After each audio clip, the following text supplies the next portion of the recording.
Boa noite, eu sou a Dani e hoje você vai ouvir A Cartomante, adaptação livre do conto de Machado de Assis, disponível em domínio público. Se você gosta de histórias assim, inscreva-se no YouTube e no Spotify para acompanhar os próximos episódios.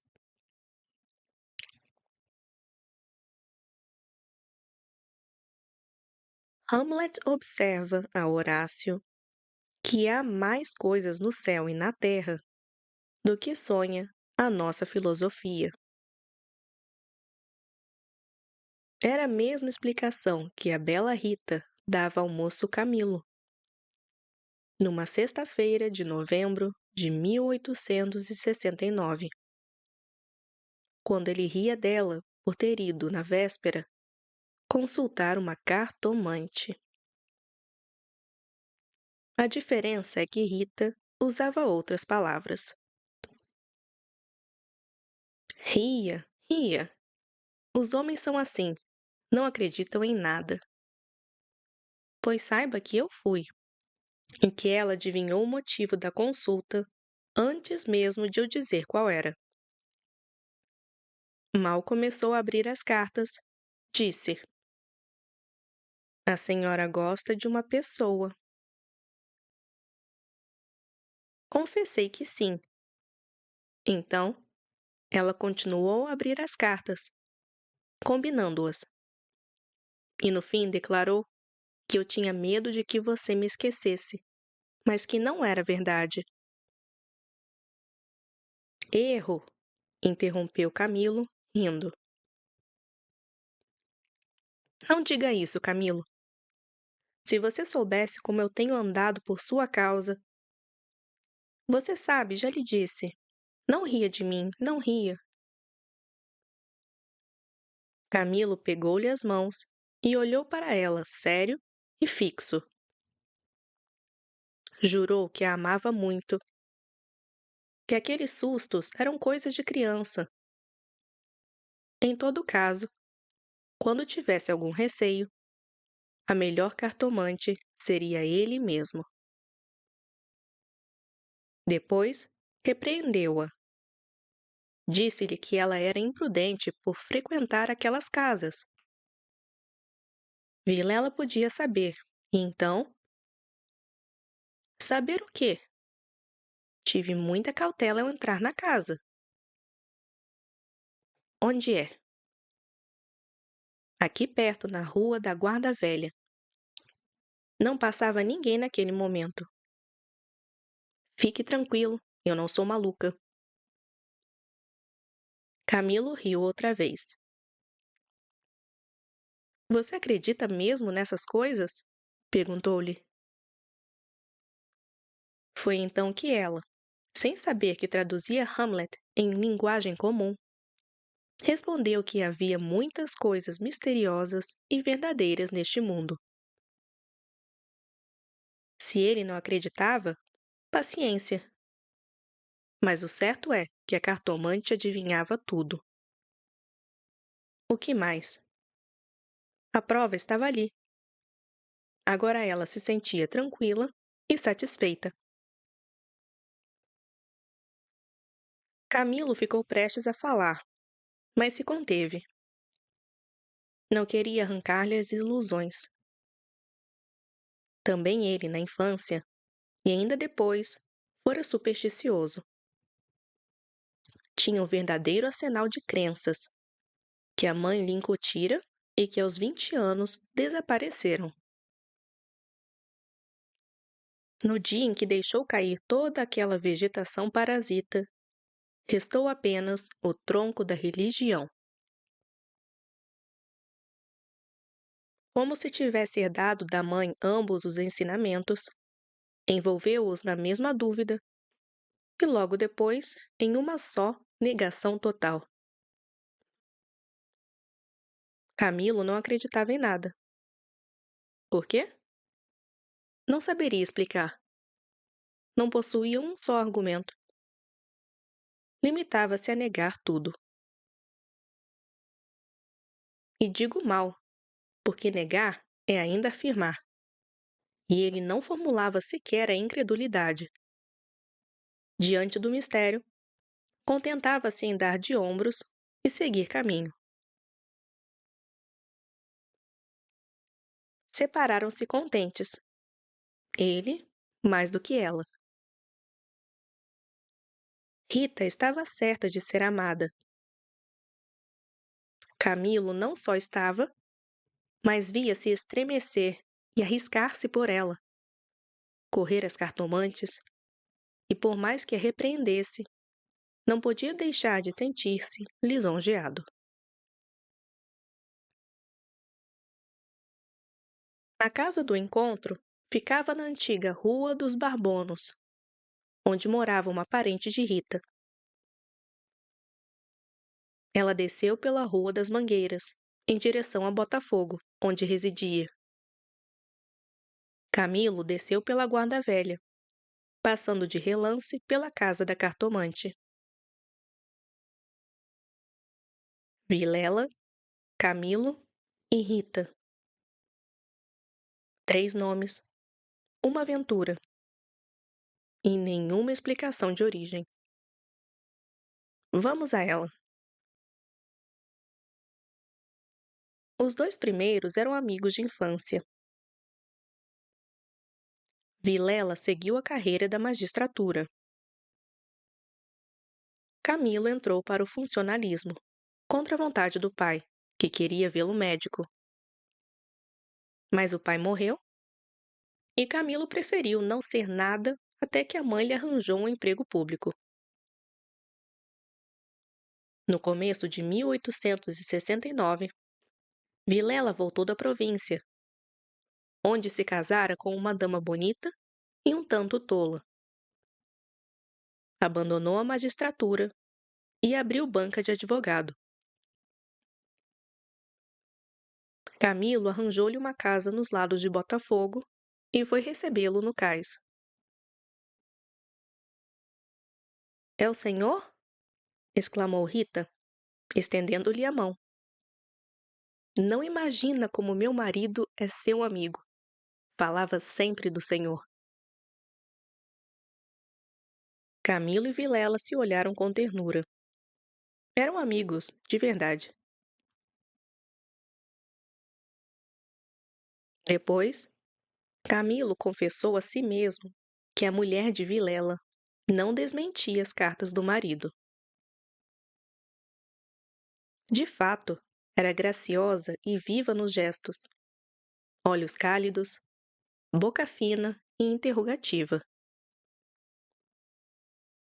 Era um pouco mais velha do que ambos. Tinha 30 anos. Vilela, 29, Camilo, 26. Entretanto, o porte grave de Vilela fazia-o parecer mais velho que a mulher, enquanto Camilo era um ingênuo na vida moral e prática. Faltava-lhe a ação do tempo, como os óculos de cristal que a natureza coloca no berço de alguns para adiantar-lhes os anos. Não tinha nem experiência, nem intuição. Uniram-se os 3. A convivência trouxe intimidade. Pouco depois morreu a mãe de Camilo. E nesse desastre, que o foi, os 2 mostraram-se grandes amigos dele. Vilela cuidou do enterro, dos sufrágios e do inventário. Rita tratou especialmente do coração, e ninguém o faria melhor. Como daí chegaram ao amor, ele nunca soube. A verdade é que gostava de passar horas ao lado dela. Era sua enfermeira moral, quase uma irmã, mas sobretudo mulher e bonita. O odor feminino. Era isso que ele aspirava nela, e ao redor dela. para incorporá-lo em si próprio. Liam os mesmos livros, iam juntos a teatros e passeios. Camilo ensinou-lhe as damas e o xadrez, e jogavam à noite. Ela mal, ele, para agradá-la, pouco menos mal. Até aí, eram apenas coisas. Agora vinha a ação da pessoa. Os olhos teimosos de Rita, que muitas vezes buscavam os dele, consultando-os antes de o fazer ao marido.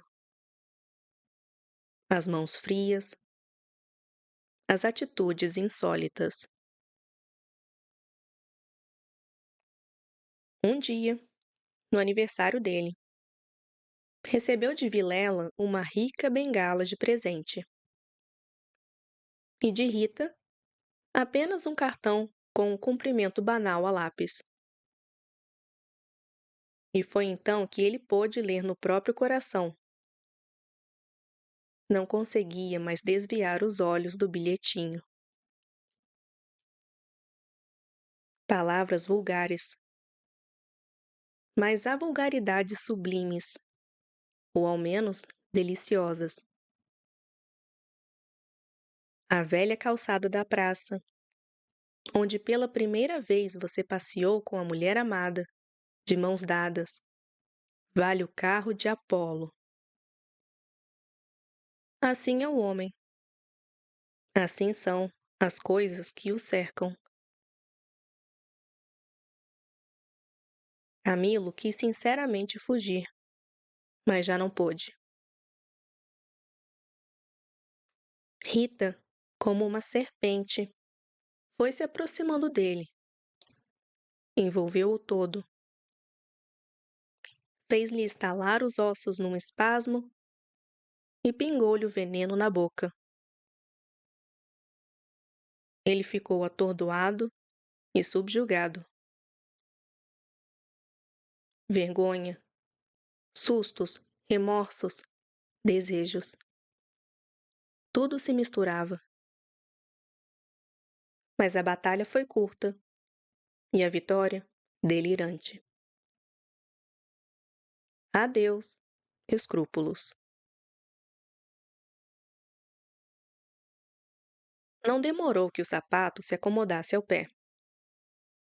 E lá foram ambos, estrada fora, de braços dados, pisando com folga sobre ervas e pedregulhos, sem sofrer nada, além de algumas saudades, quando estavam afastados um do outro. A confiança e a estima de Vilela continuavam as mesmas.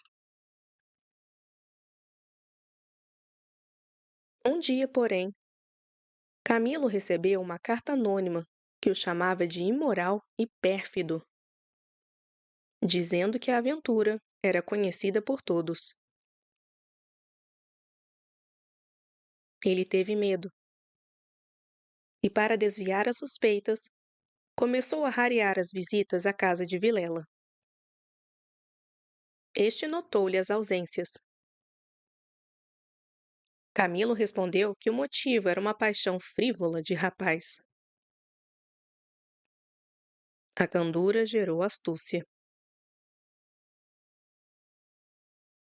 As ausências prolongaram-se e as visitas cessaram por completo.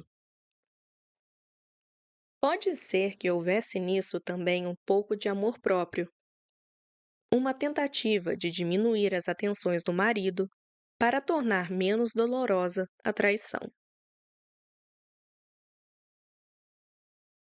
Foi nesse período que Rita, desconfiada e temerosa, correu à cartomante para consultá-la sobre a verdadeira causa do comportamento de Camilo.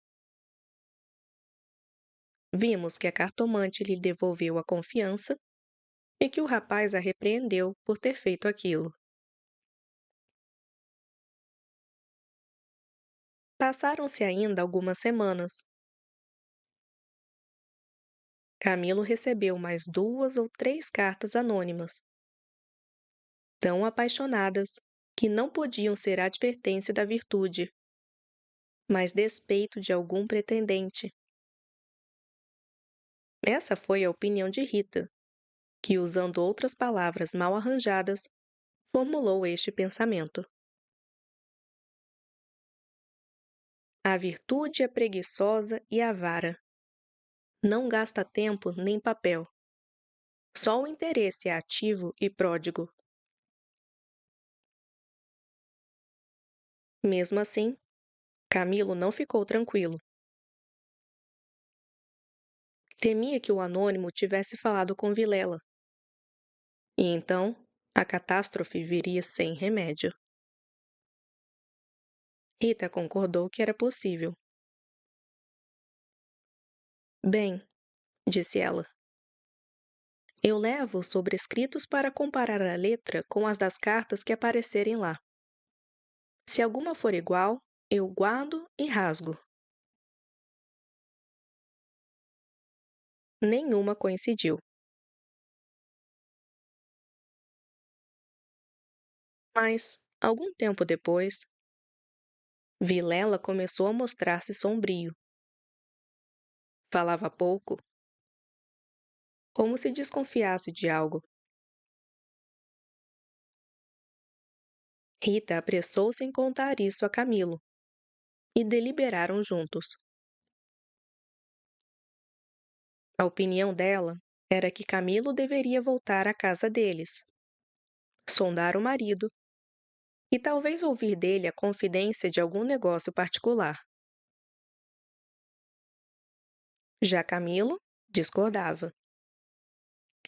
Aparecer depois de tantos meses seria confirmar a suspeita ou a denúncia. Melhor seria precaver-se, sacrificando-se por algumas semanas. Combinaram então meios de se corresponderem, em caso de necessidade, e separaram-se com lágrimas. No dia seguinte, estando na repartição, Camilo recebeu este bilhete de Vilela. Venha já à nossa casa. Preciso falar com você, sem demora. Era mais de meio-dia. Camilo saiu imediatamente. Na rua, pensou que teria sido mais natural chamá-lo ao escritório. Por que em casa? Tudo indicava assunto grave. E a letra, fosse realidade ou ilusão, pareceu-lhe trêmula.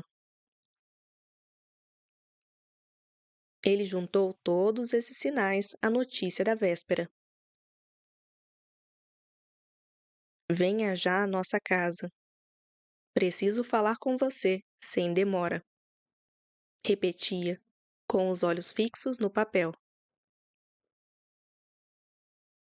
Imaginou então a ponta da orelha de um drama. Rita dominada e chorosa. Vilela indignado, pegando da pena para escrever o bilhete. Certo de que ele viria, esperando-o para matá-lo. Camilo estremeceu. Tinha medo. Depois sorriu amarelo. Em todo caso, repugnava-lhe a ideia de recuar e seguiu o caminho. No trajeto, lembrou-se de passar em casa. Poderia encontrar algum recado de Rita que explicasse tudo. Não encontrou nada, nem ninguém. Voltou à rua e a ideia de estarem descobertos parecia-lhe cada vez mais verossímil. Era natural uma denúncia anônima, até da própria pessoa que o ameaçara antes. Podia ser que Vilela soubesse agora de tudo. A mesma suspensão das visitas, sem motivo aparente, Apenas com um pretexto fútil, confirmaria o resto. Camilo caminhava inquieto e nervoso. Não relia o bilhete, mas as palavras estavam gravadas diante dos olhos, fixas. Ou então, o que era ainda pior, murmuravam-lhe ao ouvido, com a própria voz de Vilela. Venha já à nossa casa. Preciso falar com você, sem demora. Ditas assim, pela voz do outro, tinham um tom de mistério e ameaça. Venha já. Para quê? Era perto de 1 hora da tarde. A comoção crescia minuto a minuto. Tanto imaginou o que poderia acontecer, que chegou a crer e a ver. Positivamente, tinha medo. Cogitou ir armado, pensando que se nada houvesse, nada perderia. E a precaução seria útil. Logo rejeitou a ideia, envergonhado de si mesmo, e apressou o passo em direção ao Largo da Carioca, para tomar um tílburi. Chegou, entrou e mandou que seguissem a trote largo. Quanto antes, melhor, pensou. Não posso continuar assim. Mas o próprio trote do cavalo agravava-lhe a emoção. O tempo voava. E logo estaria frente a frente com o perigo.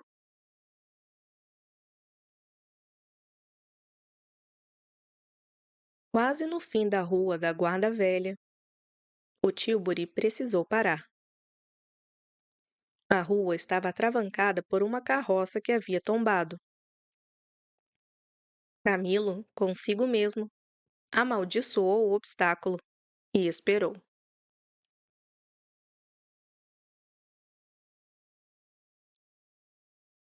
Ao fim de 5 minutos, notou que, ao lado esquerdo do tílburi, ficava a casa da cartomante. Aquela mesma que Rita consultara uma vez. E nunca ele desejou tanto acreditar nas cartas. Olhou. Viu as janelas fechadas, enquanto todas as outras estavam abertas e cheias de curiosos, atentos ao incidente da rua. Parecia-lhe a morada da indiferença do destino. Recolheu-se no tílburi para não ver nada. Sua agitação era grande, extraordinária. E do fundo das camadas morais emergiam fantasmas de outro tempo. Velhas crenças, antigas superstições. O cocheiro sugeriu voltar à primeira travessa e seguir por outro caminho. Ele respondeu que não, que esperasse. E inclinava-se para olhar a casa. Depois, fez um gesto involuntário. Surgiu-lhe a ideia de ouvir a cartomante. A ideia passava longe, muito longe, com vastas asas cinzentas. Desaparecia, reaparecia. Tornava a esvair-se do cérebro. Mas pouco depois, movia novamente as asas, agora mais perto, fazendo giros concêntricos.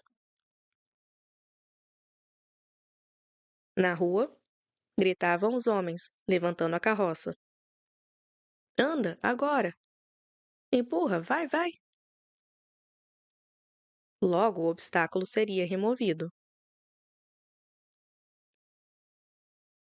Camilo fechava os olhos, tentava pensar em outras coisas, mas a voz do marido sussurrava-lhe aos ouvidos as palavras da carta. Venha já. E ele via as contorções do drama e tremia. A casa olhava para ele. As pernas queriam descer e entrar. Camilo sentia-se diante de um longo véu opaco. Pensava rapidamente no inexplicável de tantas coisas. A voz da mãe repetia-lhe casos extraordinários. E a mesma frase do príncipe da Dinamarca ecoava dentro dele. Há mais coisas no céu e na terra do que sonha a filosofia. O que perderia ele se... De repente, deu por si na calçada, aos pés da porta. Disse ao cocheiro que esperasse e rapidamente entrou pelo corredor e subiu a escada. A luz era pouca. Os degraus estavam gastos pelo uso. O corrimão, pegajoso. Mas ele não via nem sentia nada. Subiu e bateu.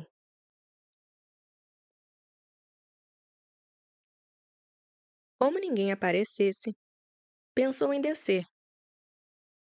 Já era tarde. A curiosidade lhe açoitou o sangue. As fontes latejavam.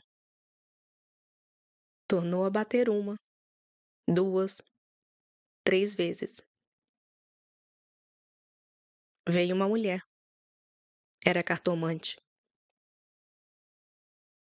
Camilo disse que queria consultá-la. Ela o fez entrar. Subiram ao sótão por uma escada ainda pior do que a primeira, mais escura. No alto, havia uma pequena sala, mal iluminada por uma janela, que dava para o telhado dos fundos. Velhos trastes, paredes sombrias, um ar de pobreza que antes aumentava do que diminuía o prestígio. A cartomante fez Camilo sentar-se diante da mesa e sentou-se do lado oposto, de costas para a janela, de modo que a pouca luz de fora batia diretamente no rosto dele. Abriu uma gaveta e tirou um baralho de cartas compridas e amareladas. Enquanto as embaralhava rapidamente, olhava para ele. Não de frente, mas por baixo dos olhos. Era uma mulher de 40 anos, italiana, morena e magra, com grandes olhos sonolentos e agudos. Voltou 3 cartas sobre a mesa e disse-lhe: Vejamos primeiro o que é que o traz aqui. O senhor tem um grande susto. Camilo, maravilhado, fez um gesto afirmativo. E quer saber, continuou ela, se lhe acontecerá alguma coisa ou não. A mim e a ela, explicou ele, vivamente. A cartomante não sorriu. Apenas disse que ele aguardasse. Rápida, pegou novamente as cartas e as embaralhou com os longos dedos finos, de unhas descuidadas. Embaralhou bem. Cortou os maços 1, 2, 3 vezes. Depois começou a estendê-las. Camilo tinha os olhos fixos nela, curioso e ansioso. As cartas me dizem. Camilo inclinou-se para beber palavra por palavra. Então ela declarou que ele não tinha nada a temer. Nada aconteceria nem a um nem a outro. O terceiro ignorava tudo. Contudo, era indispensável muita cautela. Ferviam invejas e despeitos.